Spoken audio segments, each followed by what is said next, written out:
नमस्कार बंधुगण, welcome back to my YouTube channel B and T education. आसंतु आज पुणी एक ब्रेकिंग न्यूज उपरे नजर पकाइबा जार टाइटल रही पुणी छुट्टी हेबो स्कूल। हाँ आज्ञा, तबे देखंतु ब्रेकिंग न्यूज पुणी छुट्टी हेबो स्कूल। आपण माने जानिछंती चलित रथ यात्रा पई आम विद्यालय रे कोनसी छुट्टी नथिला। यार कारण होउची चलित वर्षर रथ यात्रा आपणकर 7 तारीख संडे पड़ुथिबारु हॉलिडे लिस्ट रे कोनसी छुट्टीर उल्लेख करा जाय नै, किंतु जगन्नाथंकर नीति अनुसार ए वर्ष 2 दिनिया आपणकर रथ पड़ुथिबारु रथ पई स्कूल छुट्टी रहिबो। अर्थात आपणकर 8 तारीख सोमवार दिन रथ यात्रा निमंते विद्यालय छुट्टी रहिबो।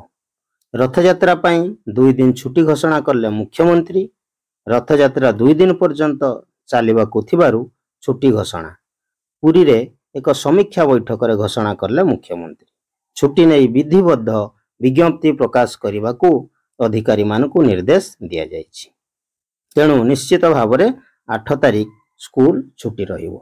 चलित रथ यात्रा पई 2 दिन छुट्टी घोषणा करा जायछि एवं एक समीक्षा बैठक रे मुख्यमंत्री निजे कहिसंती एथि पई विभिन्न विभागर अधिकारी माने विधिबद्ध खूब शीघ्र विज्ञप्ति प्रकाश करिवे। एथिरे संदेहर तिळमात्र अवकाश नहीं।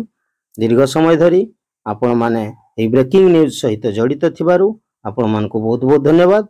मन रखंतु चलित रथ यात्रा रे सोमवार निश्चित स्कूल छुट्टी रहिबो एवं एथि पई आपण मानकु लेटर मध्य कराजिबो।